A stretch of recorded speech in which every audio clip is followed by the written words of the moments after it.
All right, good evening, everyone, and a very warm welcome to this, the inaugural lecture of Professor Helen Parr, who is our Professor of Modern and Contemporary History. For those of you who don't know me, I'm Trevor Macmillan. I have the great privilege of being the Vice-Chancellor here at Keele, and certainly one of the highlights of my year is the ability to introduce as many of these inaugural lectures as I possibly can.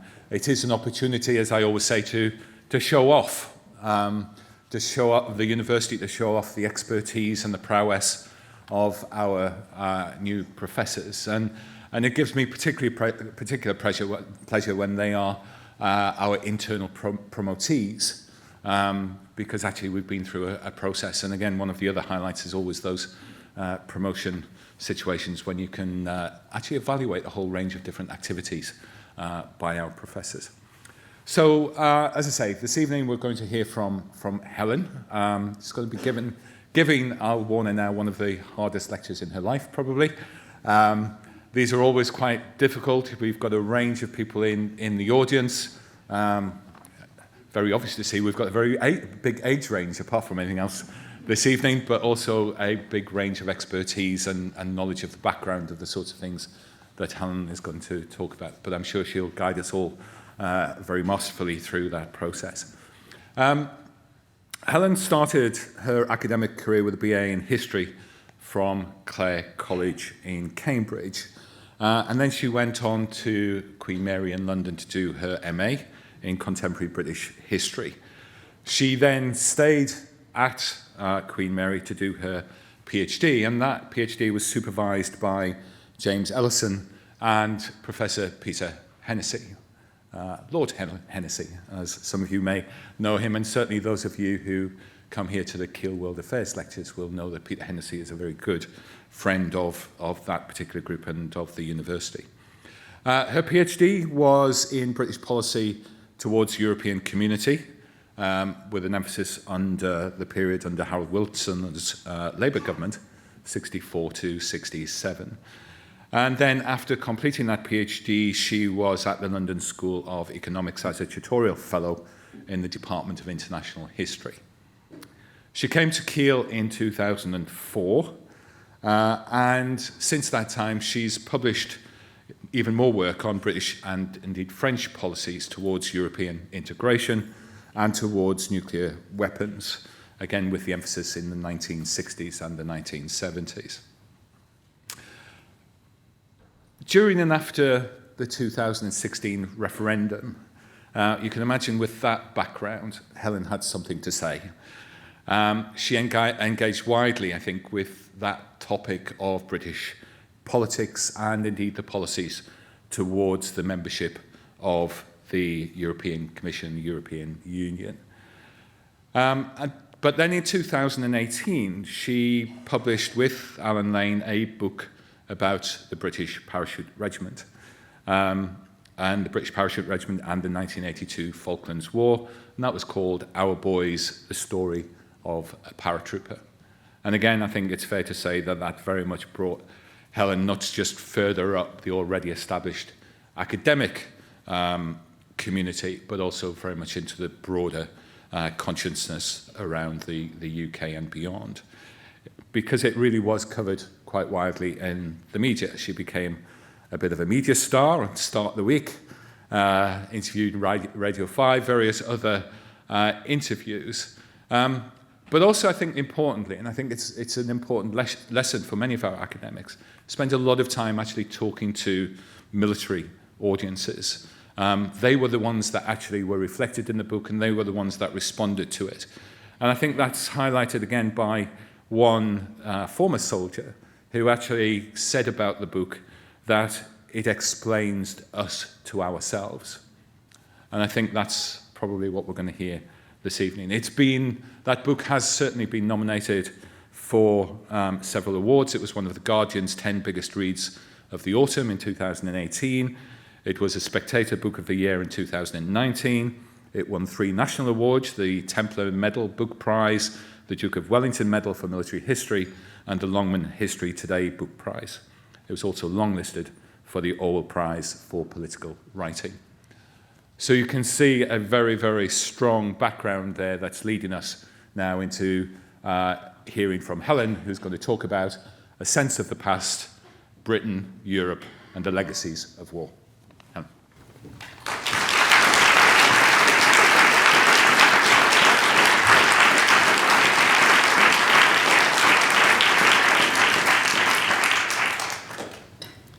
Thank you very much for the introduction.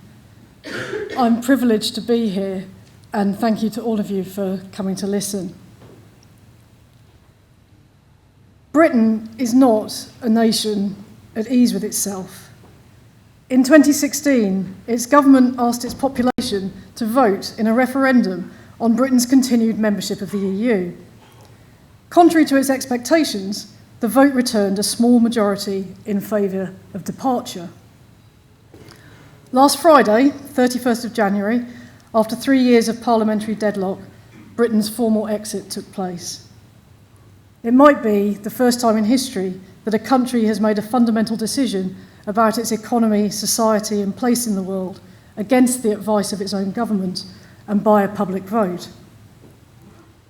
2016 was a turning point, an incision, as my former supervisor Peter Hennessy put it, a rare moment that will define, if not dominate, British politics, perhaps for a generation. It punctuates a clear full stop, an era that probably began in the early 1960s as Britain moved towards membership of the then nascent European community. We do not yet know what Britain's choice to leave the EU will mean, because we are still at the beginning. Brexit, as opposed to the politics of Brexit, has only just begun. It's impossible to say how historians in the future will look back on this era, a period that seems unsettling to many of us as we live through it. I am reminded of Margaret Atwood's postscript to The Handmaid's Tale. 200 years after the end of the tyrannical despotism of Gilead, which I must emphasise is not at all like Boris Johnson's Britain, historians gather at a conference to hear papers on subjects such as defence tactics in Gilead's civil war, or the uses of cloth in early Gilead's religious thinking. We do not know yet what, or even who, will be Brexit Britain's central story, its metaphorical handmaid bringing forth its fruits and leaving behind her tail, and what will come to be seen as its backcloth, its underpinnings, its historical soft furnishings, if you like. And that brings me to a point about the study of contemporary British history. Contemporary history used to be unfashionable, a poor sister to real history, which was further in the past and more dramatic. But it seems to me that contemporary history is more important than ever. And it's important because Britain seems peculiarly obsessed with its recent past, its history since 1940, an obsession which is no doubt related to this feeling of unease about Britain's future direction. A sense of the past, the title of this lecture, is vital to current British politics and therefore to its national life. A sense of the past obviously has many elements, but there are two in particular that I shall focus on here. One is Britain's wartime history, and the other, much related, is Britain's relations with Europe, particularly its membership, or otherwise, of the European Community and the European Union. We saw this during the referendum campaign in 2016. During that campaign, an idea, much distilled, circulated readily that Britain's finest hour was when Britain stood alone. Campaigners for Brexit referred, directly and indirectly, to May and June 1940, after France surrendered to the Nazis and Britain fought on, rescuing Allied forces from the beaches of Dunkirk, as you can see here. The Dunkirk evacuation became a shorthand for a sense of British togetherness and British spirit.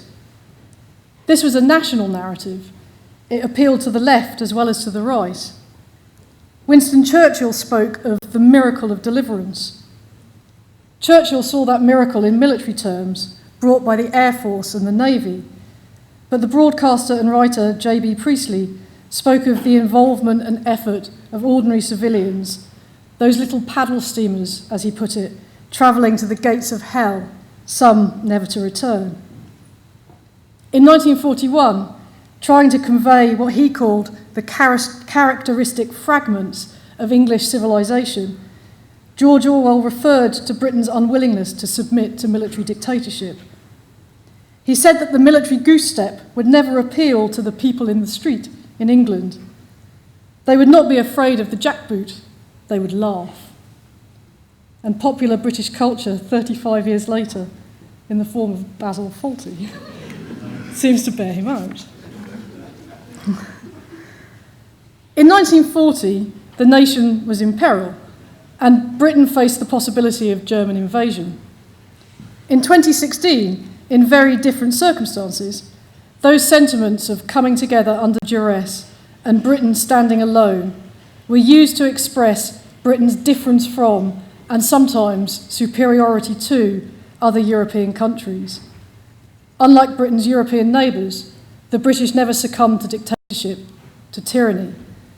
Rather, the British fought for their own and others' freedom. But what I want to suggest is that we have to be careful of these historical renderings that inform our politics, but that emphasise continuity, distinct threads of history pulled out to give history lessons, no matter the context. It's seductive, perhaps, but wrong, to believe that the Britain we live in now is the same as the Britain of 1940 or the Britain of 1982, another year that I shall talk about in this lecture. That's not to say that history or a sense of the past doesn't matter, because it does. Perceptions of history influence national politics, perhaps to an unusual degree, and I suspect that we all carry a sense of the past within us. All contemporary history is, to borrow Alison Light's phrase, from the inside, because somebody remembers it, even if we don't. But what I want to suggest is that we need to see beyond those easy history lessons. We cannot study history unless we are ready to challenge the assumptions that we think we have, to see history as history, past and gone and different, even if it still feels raw. So, what I will do in this lecture is to talk firstly about the reasons why Britain moved towards the European community in the 1960s and the 1970s, and how that shift was influenced, or not, by a sense of Britain's wartime past. Then I will look at how that sense of Britain's wartime past was altered during and after the Falklands War in 1982, and I will conclude with some thoughts about the legacies of war and Britain's relationship with Europe in the present day. The first part of the talk is based on my work that stemmed from my time at Queen Mary, where I went to do my Masters in Contemporary British History and stayed to do my PhD. I would like to thank Peter Hennessy and James Ellison, who supervised my PhD and who have advised me ever since, as well as John Ramsden, Harriet Jones, Anne Dighton and Piers Ludlow. So, it's often supposed that Britain's role in the Second World War impeded Britain's involvement with early steps towards European integration. That is partly true, but only partly.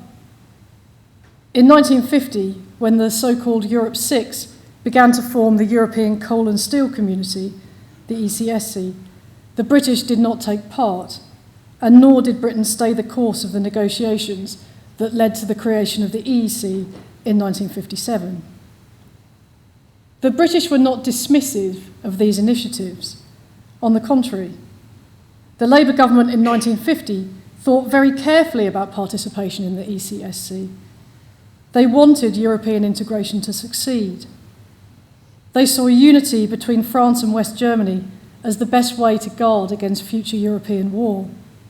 And the picture here shows Hohenzollern Bridge over the Rhine in Cologne in 1945, a major German city almost completely destroyed. Britain's interests were, in 1950 and in 1955, both national and global. 2 million people in Britain worked in the newly nationalised coal, steel and rail industries. Britain was the largest European producer of coal. The government therefore saw little reason to combine those sectors with the French and West German economies.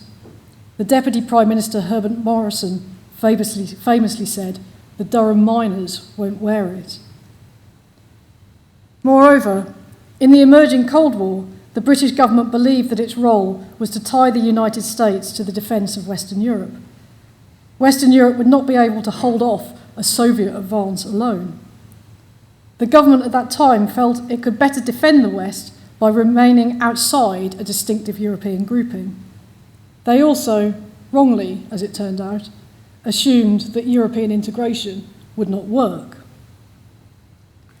By the late 1950s, it was clear that European integration would succeed, and it was also apparent that rates of economic growth in Western Europe were higher than in Britain. Under the Conservative Prime Minister Harold Macmillan, Britain then moved towards an application for membership of the EEC, launched in 1961. As you can see from this cartoon, which is Harold Macmillan trying to smuggle the British Commonwealth past European community customs barriers, what the British ideally wanted was a free trade area around the common external tariff of the Six. They wanted to continue to import food cheaply from the old Commonwealth, the White Dominions. They did not get a free trade area.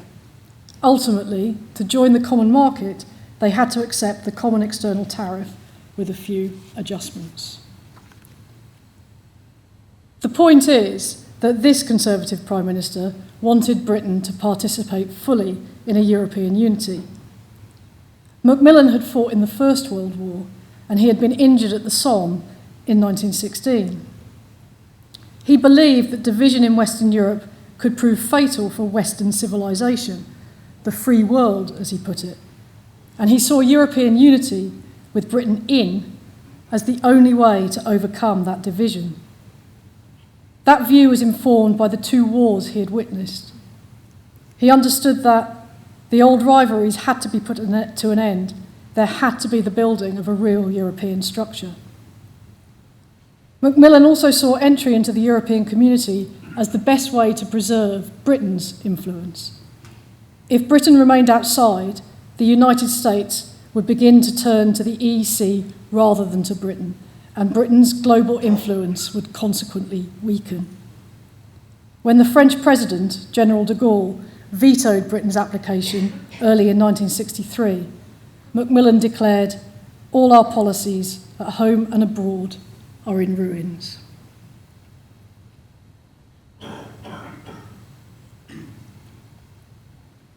The Labour Prime Minister, Harold Wilson's application for membership of the EEC in 1967 has received a lot less public attention, largely because commentators at the time were not sure that he was serious about getting in.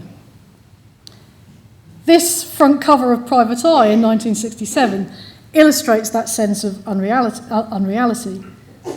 It shows the imposing figure of President de Gaulle, apparently certain to veto non, and it pictures the Foreign Secretary, George Brown, singing a nursery rhyme. Brown had grown up in poverty but rose to hold high office. He had always been a passionate supporter of Britain's entry into the EEC. He also often became, as they say, tired and emotional, as you can see from Wilson's comment, "Georges est un peu fatigué, votre majesté." Wilson had none of Macmillan's gloomy fatalism about Britain's future direction.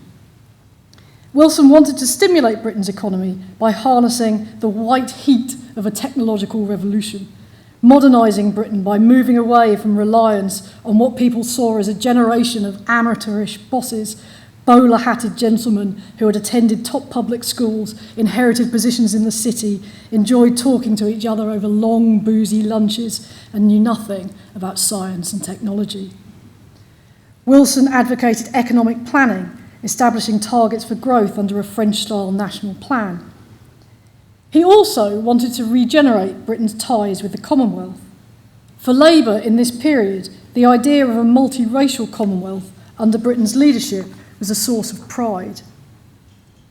He did not, when he took office in 1964, particularly envisage joining the European Community, which many on the left saw as a conservative, Catholic and protectionist bloc, particularly when that route appeared to be closed. But by the summer of 1966, Wilson's government was in trouble. Like Macmillan, Wilson had tried, to use a modern phrase, to have his cake and eat it, sustaining Britain's global commitments by maintaining the value of the pound and keeping Britain's military bases in Southeast Asia. In the summer of 1966, with sterling under pressure, the government resisted devaluation. In those days, there was a fixed exchange rate, and the value of the pound was a symbol of national strength. Instead, Labour, who had been trying to boost economic growth, imposed a strict deflation, raising interest rates, freezing pay and curbing borrowing, and cutting defence expenditure, effectively ending Britain's defence role in the Far East. Those changes pushed Britain towards the European Community to attract investment, to encourage economic growth, and to preserve Britain's international role. Harold Wilson was not, like Macmillan or Heath, an enthusiastic supporter of Britain's membership of the EEC. He did not try to re-articulate Britain as a European power. But what he did, and it's an important point, was to advocate that through Europe, Britain could retain its international standing. So to make this point further, let's think about the decision to apply for membership taken by Wilson's cabinet in 1967. They discussed at length the possible alternatives to membership of the EEC. One argument was that Britain could go it alone. Some in the Labour Party liked this idea. Britain could become, it was suggested, a socialist offshore island, withdrawing from its world role and concentrating on welfare at home. However, it was countered, going it alone was unappealing. It might be technically possible, but it would rapidly reduce Britain to a posture of international neutrality, a greater Sweden, as they said. They regarded this as undesirable. The Cabinet Secretary said, "In form, we might be more free outside, but it would be a freedom to submit to disagreeable necessities." They discussed leading the Commonwealth. However, the point was made that the Commonwealth was not very keen on being led. Ian Smith's government in southern Rhodesia had recently unilaterally declared its independence to preserve its white majority rule. Wilson's government did not support Smith's regime, but they could do little about it, and the Zambian foreign minister had called Wilson a racialist at the Commonwealth ministers' meeting earlier in 1966. Or Britain could partner up with the United States in a North Atlantic free trade area. However, NAFTA was unappealing because it would expose Britain's weakness. Britain would become a 51st state. They used those terms. In 1967, such a subordinate position, the Prime Minister indicated, could force Britain to follow the Americans into Vietnam. In those circumstances, membership of the European Community was the best alternative. Only through membership could Britain preserve its independence and therefore its influence in world affairs. Wilson did not, of course, succeed in taking Britain into the EEC. That was left for Edward Heath in 1973. Nevertheless, in bringing Labour to support it in 1967, he altered the centre ground. It created a reluctant opinion that the alternatives were worse, and that was a view that was held by both main political parties in power for almost the next 50 years. So, by both main political parties in power, that's a key phrase too. In the 1970s and the 1980s, under Edward Heath and then Margaret Thatcher, the Conservatives were the party of Europe. There we have Heath signing the Treaty of Rome. Heath had been an officer in the Royal Artillery in the Second World War. In his memoirs, he described touring a devastated Germany after the war and attending the Nuremberg trials. He wrote, "This must never be allowed to happen again. My generation did not have the option of living in the past. We had to work for the future. We were surrounded by destruction, homelessness, hunger, and despair. Only by working together right across our continent had we any hope of creating a society which would uphold the true values of European civilization." Out of office in 1970, Labour started to turn against membership of the EC, which led Harold Wilson to argue that he would not have taken Britain in on Heath's terms. And Wilson then promised to renegotiate with the EEC and hold a referendum on continued membership. After Labour narrowly won in 1974, the first UK-wide referendum and the first referendum on Britain's membership of the European Community was held in 1975. It returned a convincing two-thirds majority, 67%, in favour of staying in the European Community.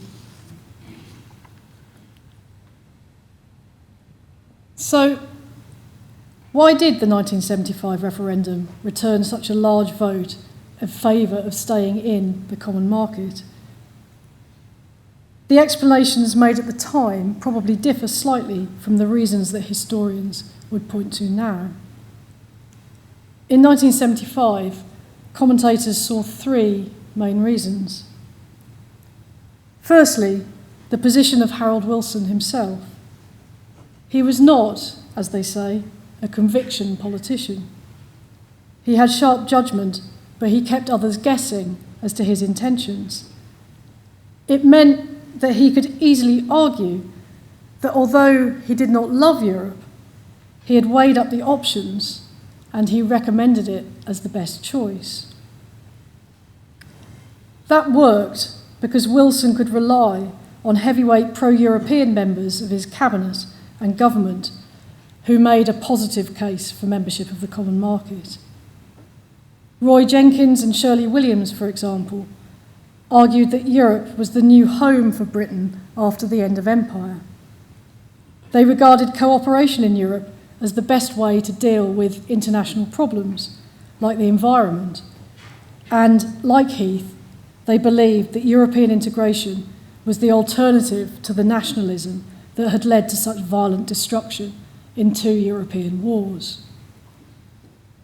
And when David Cameron held the referendum in 2016, he probably lacked those convincing pro-European figures who could make the positive case for membership on his behalf.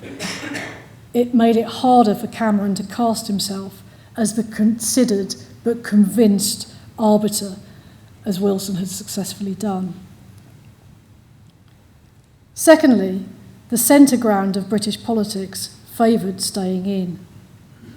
Margaret Thatcher, the new leader of the Conservative Party, was enthusiastic in her support. There she is, wearing a pro-European jumper, galvanising female support. Europe or bust, as one of the T-shirts charmingly says. Thirdly, and related, in 1975, the opponents of membership were on the fringes of British politics. Socialist and founder member of the Campaign for Nuclear Disarmament, Michael Foot, was on the same side as Enoch Powell, who was rumoured to get down on his knees in church and thank God for capitalism. Powell believed that laying down your life for your country was the highest form of honour, and he had been removed from the Conservative Party after his 1968 anti-immigration Rivers of Blood speech. With them was Ian Paisley, the leader of the Democratic Unionist Party, who said that the European project ranked with sodomy and ecumenism as a menace to the survival of Protestant Ulster.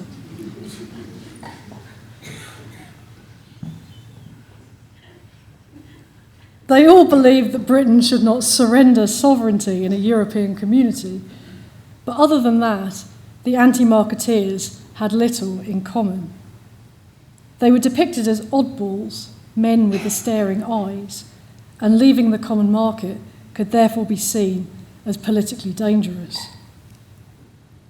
Furthermore, nearly all the press were in favour of staying in. After the referendum, the Daily Express, no less, said, "We are a sensible kingdom. The most encouraging lesson of the referendum is that the centre held." Recently, historians have also pointed to some of the background factors, the soft furnishings, if you like, to show the things that David Cameron perhaps did not notice when he looked back and saw the large yes vote. Robert Saunders, in his recent book, outlines many of these underpinning factors.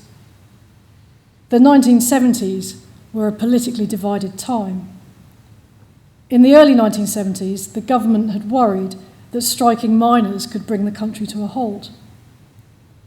Edward Heath declared 5 states of emergency between 1970 and 1974. After the oil crisis in 1973, inflation was running at nearly 25%. People were told to stay at home for 2 working days a week to conserve fuel.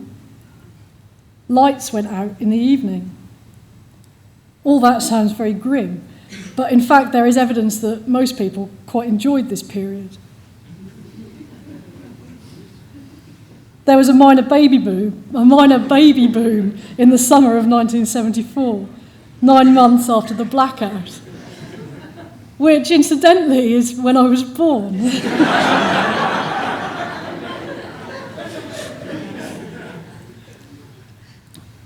But it did mean, not my birth, the general uncertainty, that the recent knowledge of political and economic upheaval meant that people felt that leaving the EEC was a risk that they didn't want to take. What's more, people could remember the war. It was 1975.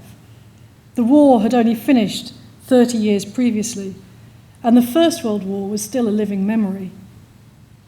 The politicians who spoke about overcoming nationalism therefore talked to an audience who understood, as these campaign posters show. The message, 40 million people died in 2 European wars this century, better lose a little national sovereignty than a son or a daughter, surely hit home in 1975, as it still does. It was only 7 years later that Britain found itself fighting in the Falklands, a war over the sovereignty of the Falkland Islands, caused largely by Argentine nationalism, a war that took the life of nearly 1,000 people, including my uncle, my father's brother, and my grandmother's son. And this, of course, the Falklands War, was the subject of my recent work and my book, Our Boys, the Story of a Paratrooper.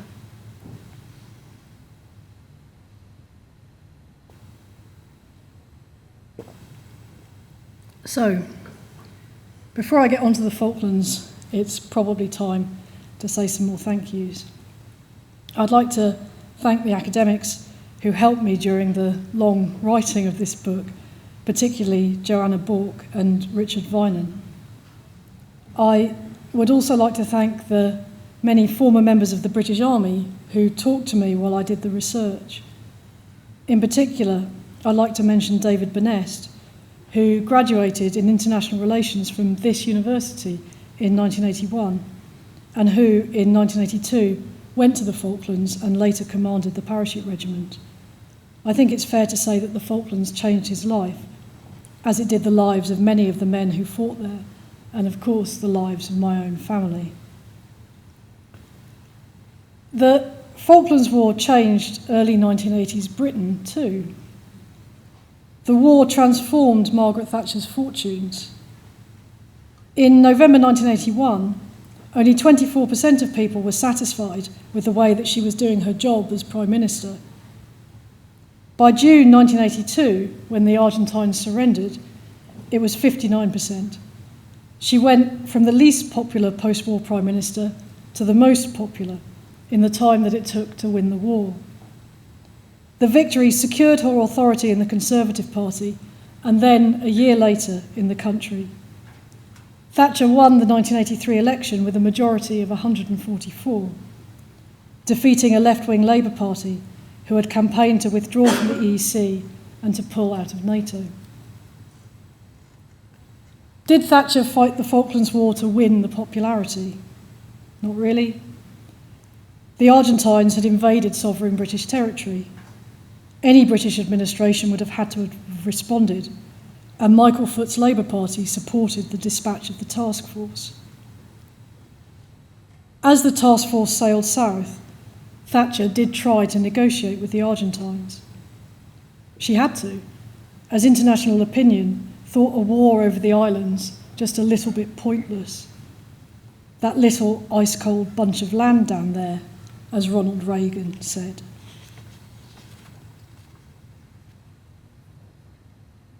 So here we have a photograph of Margaret Thatcher from 1977 with men of the Parachute Regiment, obviously before she became Prime Minister.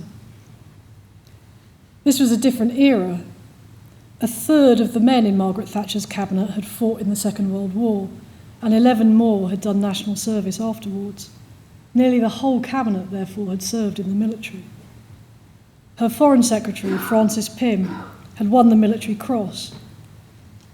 His war service made him wary of committing British forces to war in the Falklands. Had he been Prime Minister, perhaps he would have wanted to go further, effectively to yield the sovereignty of the islands to Argentina to avoid the war. We don't know. Any Prime Minister would have found that difficult to do. Thatcher was keenly aware of her lack of military experience, and it was one of the reasons she was so willing to listen to the armed services, who did support military action, and who believed that if Britain was going to fight, then they had better get on with it before the South Atlantic winter made it impossible. A different era, but Britain was on the brink of change. The Falklands was talked about in the register of World War II, an island under threat, a dictator who must not be appeased.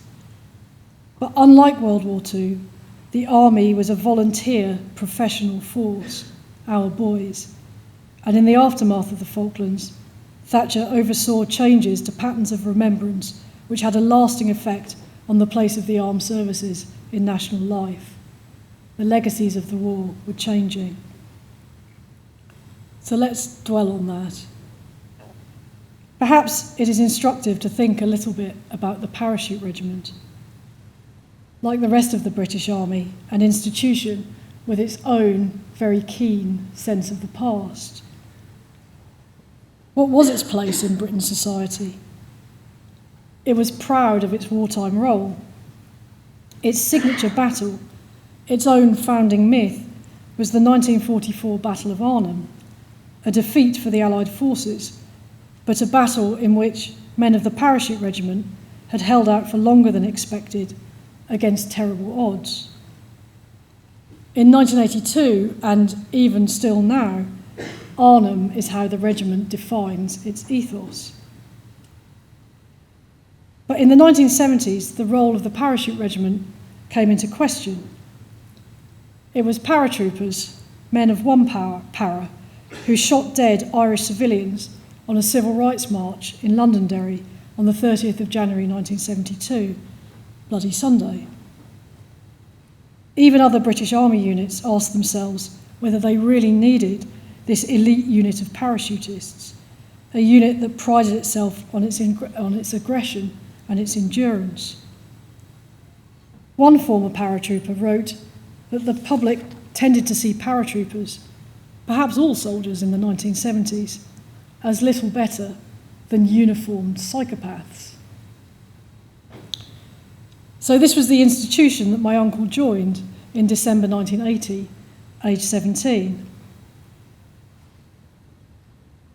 So here is the card that the lieutenant at recruit platoon wrote out for him, as he did for all the young recruits coming into Depot Para to see if they could pass training. So this was one of the most interesting sources that I came across while I was writing the book. And by using these cards, I could get a feel for who the people were trying to join the ranks of the parachute regiment in this divided period. So you can see here on the front of the card, the lieutenant recorded the administrative details, the recruiting office through which the boy had been sent, the age of the recruit on arrival, the date of enlistment, obviously, and then the results in the summed selection tests, the Army's aptitude tests. And on the back of the cards, the lieutenants could write brief comments about the boy in front of them. Normally, they didn't write very much. So here you can see on my uncle's card, medium height, slim build, fresh face, and fair hair. No noticeable accent. Youngish and a bit immature, but would seem to have the ability if he gets stuck in. Probably quite a fair summary in this case. So by looking at a sample of men coming into Depot Parr in 1980, the year that my uncle joined, it was possible to gain an impression of their social backgrounds. 4 from a random sample of 100 had grown up in children's homes. On the card of one, the lieutenant remarked, brought up in a home since he was 3 and should have no problems about fitting in. 15 had been in trouble with the law and might have been trying to join up to escape from detention. Others reported that they came from what the army called broken homes. One left training because his father was beating up his mother and he thought he could stop it if he went back home. 3 made suicide attempts during training. But this was a snapshot. Not everybody who joined the regiment was a juvenile delinquent. Let me share with you some family photographs. So there's my Uncle Dave in the late 1960s. He was born in 1962. He's a child playing with a toy rifle in the garden. They took the front cover image from the book from that shot. But you can see in that photograph that he was a little boy, pretending to be a soldier, playing with guns. That was something probably all young boys did in that period. The memory of the Second World War was still so prevalent. Everybody in that era would have known somebody who had served. That's not true now, when estimates are that fewer than 7% of the population have direct knowledge of the military or somebody in it.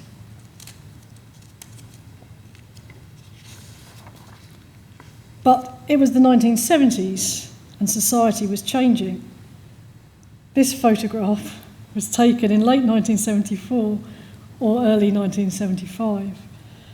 You can see the literal soft furnishings of the 1970s, the caramel-coloured wood impression wallpaper, the dark green-blue settee, and my Uncle Dave, aged about 11, wearing red flared corduroy trousers, and my Uncle Chris, aged about 17, with his 1970s hairstyle.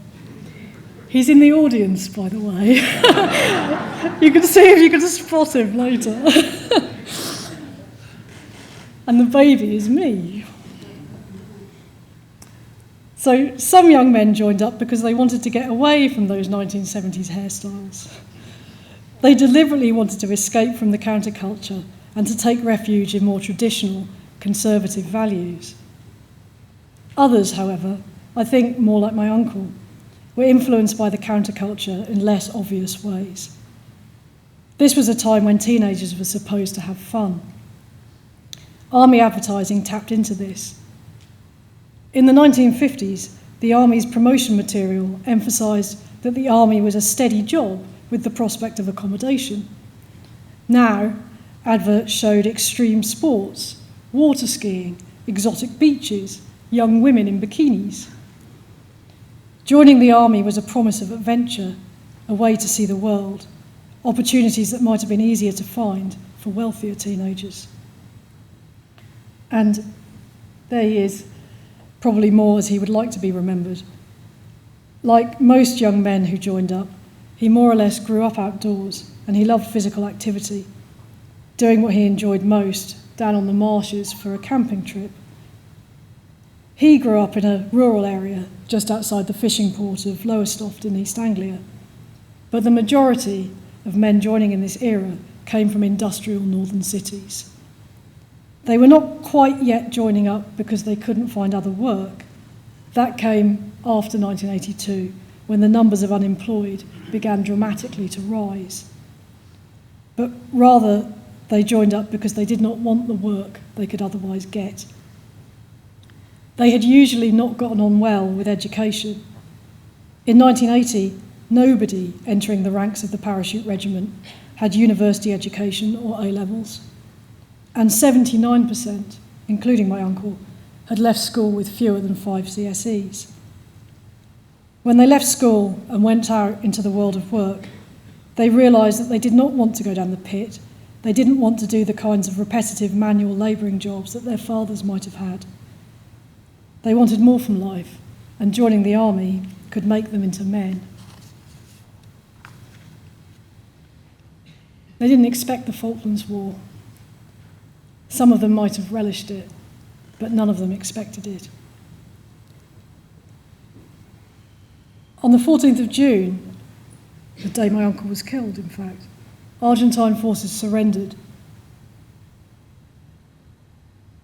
and Britain resumed sovereignty of the Falkland Islands.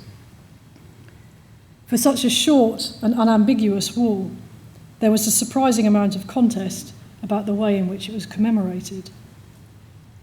The Prime Minister wanted to celebrate Britain and the task force's victory. The Archbishop of Canterbury, Robert Runcie, pictured here, was another of Thatcher's contemporaries who had fought in the Second World War. He counselled that remembrance should emphasise not victory, but regret and reconciliation. At the memorial service at St Paul's Cathedral in July, his sermon warned that nationalism was a false god, which, in the nuclear era, had the capacity to destroy mankind. The Prime Minister also wanted to pay direct attention to the families of the dead, perhaps for the first time. Following a short campaign and with support in the tabloid press, and against the wishes of the military, Mrs Thatcher agreed that the bodies of servicemen killed on land could be repatriated for families who requested it. That was a sharp break with military practice. Repatriation of bodies was a change in the iconography of military death. It brought that impressive military symbolism into British streets. You can see here the photos from my uncle's funeral, the coffin pulled on a gun carriage, the soldiers in attendance, people lining the street, the gun salute. But in a way, despite the rhetoric, it was the end of the era of the two world wars. During those wars, servicemen had been buried together in military cemeteries, Rupert Brooke's corner of a foreign field that is forever England. In 1918, the government had thought that military cemeteries reflected the discipline of military life, and commemoration like this represented the coming together of men regardless of rank. They lay as they had fallen in service of their country. But in 1982, military death came home, and it was therefore dispersed around the country in local cemeteries near to where soldiers had grown up or where they had spent their childhoods. Britain's world role had contracted, and military men were not simply armed servants of the nation, but they were also seen as individual men, men who had chosen the military path, and men with families who loved them. Nobody predicted it, but this pointed the way to the planned repatriation of bodies during the Iraq and the Afghanistan wars, and towards a new perspective.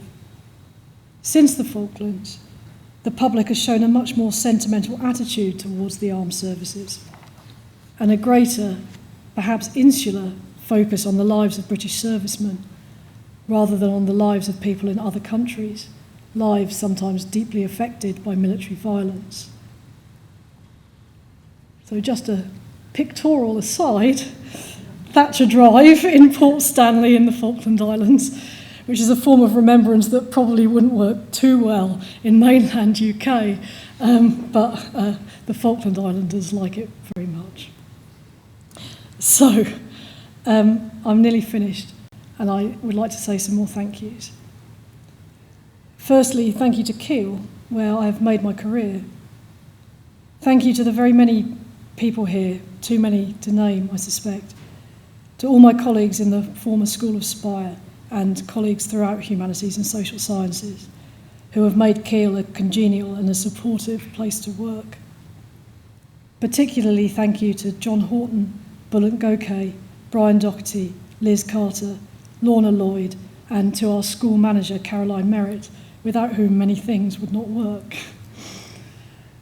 I would also like to thank the students who have taken my modules over the years, and particularly my PhD students, Pinar Akpinar, Matthew Jones, Phil Morgan, Caspar Bienick, Eleonora Natali, John Beals, and Tanya Lobato, with whom I've had many stimulating conversations about their work and mine.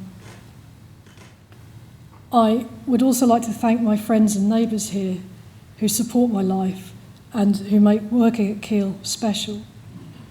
And thank you to those of you who have travelled here today.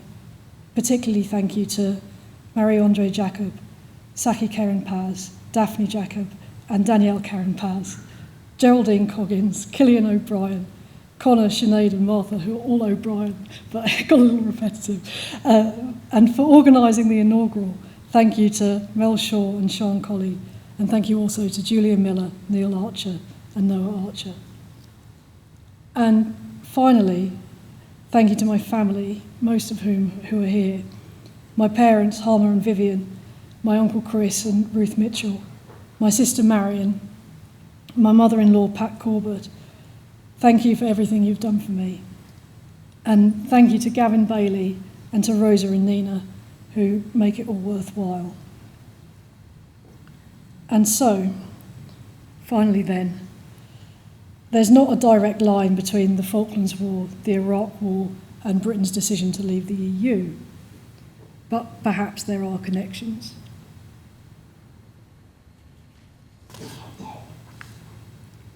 When Tony Blair decided to send British troops into Iraq in 2003, he was more popular as a Prime Minister than Margaret Thatcher had been after the Falklands. Labour won with a majority of 166 in 2001. The Conservatives were in disarray, and people thought that Conservative decline might be terminal. Blair took the decision to intervene for many reasons, but chief among them was that he believed it was Britain's historic role in the world to do so. He saw Britain as a pivot between Europe and America. If America was going to war, then Britain had to follow, and that would bring Britain influence. Blair was born in 1953. He had no history of military service. Like Thatcher, that did not necessarily make him more eager for war, but he believed that Britain should be ready to use its armed service, and not just for reasons of national self-defence, but in the service of what he articulated as humanitarian goals, at least in Kosovo and Sierra Leone. He also, perhaps more than any Prime Minister since Edward Heath, believed Britain should be at the heart of Europe. In 2001, it was still conceivable that Britain might hold a referendum to join the common currency, the euro. The consequences of Britain's decision to intervene in Iraq are probably still ongoing. Who knows what would have happened if the Prime Minister had done something different? But over time, the war in Iraq has become shorthand for British anti-militarism, only this time directed not against the British Army, nor against British troops, as it would have been in the 1970s, but against politicians who took the decision to send them to war in the first place. That is a change that puts the armed service in a different place in the national psyche, no longer seen as an instrument of the state, but as victims of it. The war in Iraq had other consequences too. Since then, it has been difficult for a Labour leader to express what Britain's place in the world should be. Gordon Brown spent time trying to redefine Britishness. Ed Miliband did not say very much about Britain's world role.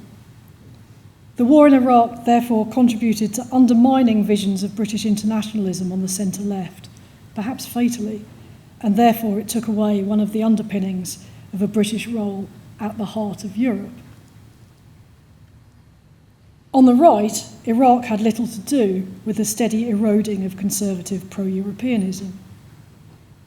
During the coalition government, David Cameron consciously adopted a mild Euroscepticism. His view, much like Harold Wilson's, was that membership of the European Union was better than the alternatives. Cameron came under pressure from the Conservative right and from the UK Independence Party under Nigel Farage. He looked back to the 1975 referendum and he thought he could do what Harold Wilson had achieved with apparent ease. Therefore, he gambled on an early poll soon after the Conservatives won a slim majority in 2015, and he was wrong. And that, on being wrong, is probably where we should end. It's maybe salutary to remember how hard it is to anticipate what will happen next. In 1975, Harold Wilson believed that the referendum would keep the Labour Party together and settle the question of Britain's relations with the EEC for all time. He was wrong on both counts. In 1982, Thatcher successfully managed a British victory in the Falklands War, but the altered tone of war remembrance that she invoked contributed, over the longer term, to a more emotional attitude towards the British armed services and to the questioning of the circumstances under which British troops should be asked to give their lives in the service of their country. Tony Blair believed that entry into Iraq would augment Britain's influence in America. David Cameron believed that the 2016 referendum would silence the Eurosceptics in the Conservative Party once and for all. Boris Johnson seems to believe that Britain's role in the world will be strengthened by talking toughly with the EU. We will see. But what is for sure is that while a sense of the past often seems to dominate Britain's public life, what is harder to see is the disjunctures rather than the continuities.